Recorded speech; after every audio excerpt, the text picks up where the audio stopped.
débute ce combat à partir justement des conséquences des opérations d'une fonderie dans la zone industrielle de la Tour-Kénique.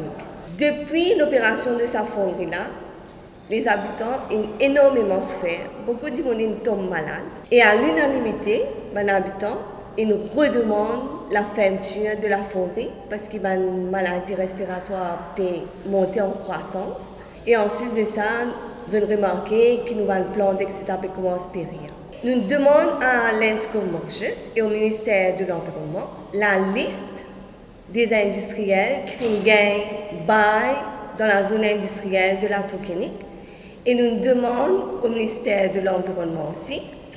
Évidemment, nous n'avons pas gagné par rapport à ça. Malgré toutes nos doléances pendant 2 années qui ça peut durer, la fonderie là, il y a encore la même. Il est toujours pollué, il est toujours une nuisance. Malgré tout, comme si tout ce qui nous peut demander et malgré tout nos doléances qui nous font voir ça, encore les autres pérennies. Et là, en ce moment même, il y a en cours d'implantation, il y a le groupe d'Esbro qui peut implanter 3 usines, leur un terrain, et ce terrain-là, le périmètre le plus rapproché de ce terrain-là, c'est à 30 mètres des résidences. Donc, ces 3 usines qui sortent de 3 endroits différents, cette implantation-là dérange nous parce que d'une part, après toutes nos doléances, et d'autre part, qui malgré nous la santé qui peut subir tout ça va une conséquence de produits toxiques, etc., qui dans la zone industrielle. Nous avons des enfants encore puis à l'hôpital, et nous avons une usine qui est lourde, une usine à risque, une usine qui est vraiment inquiétante, peut continuer à venir. Donc, nous contre tout ça, une usine qui peut continuer à venir là. Comment dire, il vient un dumping. Tout ce qui est gêné de l'autre côté peut venir amener ça à côté. Parce que point tout ça est vraiment une région hautement résidentielle.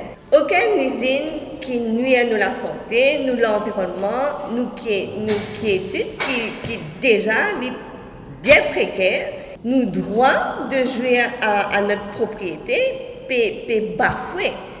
Est-ce que le collectif bien-être de Pointe-ça, il a recours à une instance internationale pour qu'enfin nous capables d'aboutir à quelque chose de positif pour soulager? Nous faisons un appel aux institutions qui concernées, qui sont capables de guetter, qui sont pour faire dans l'endroit. Nous, collectif bien-être de Pointe-ça, avec tout ce qui nous peut souffrir, nous trouvons dans le passé pour aboutir avec une affaire. Il est dans la grève, il est dans la mort, il y a toutes sortes de choses qu'il fait. Mais on pose la question, c'est pas nous aussi un collectif qui arrive là pour faire ça un sujet là pareil comme ça.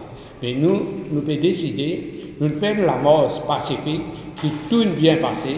Nous pensons que peut-être si ça continue, nous devons tourner vers l'étranger pour trouver une institution qui est capable d'aider nous à l'étranger, nous ne pouvons pas rester là avec ce qui peut passer ici. Nous ne pouvons pas connaître ici à Maurice qui s'en a pour prendre nous compte, qui s'en a pour faire quelque chose pour nous. Nous tous connaissons, nous pouvons rendre un campagne électorale. Là, nous devons attendre, nous espérer le plus vite possible pour faire quelque chose pour montrer nous qu'ils peuvent faire.